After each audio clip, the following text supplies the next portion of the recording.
Baxın, indi necə fərqləndirir əsasən? Gün rejimində deyir ki, musiqi duyumu var. Musiqi duyumu varsa, biz hansı yaş dövrü qeyd etmiş oluruq? 1-2 yaş dövrü. Ay, sağ olun. Deməli, musiqi duyumu varsa 1-2 yaş dövrüdür.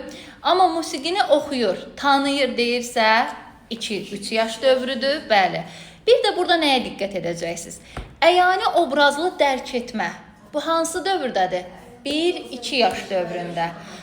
Əyani praktiki dərk etmə deyirsə 2-3 yaş dövründədir.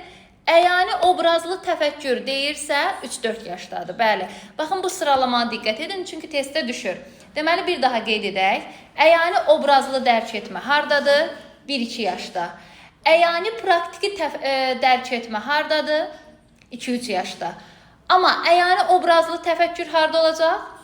3-4 yaşda. Sonra deyir, çox sual verir. Çox sual vermək hardadır? Yox. 2-3 yaşda çox sual verir. Amma idraki sual vermək hardadır? Ay, sağ olun. İdraki sual vermək 3-4 yaşdadır.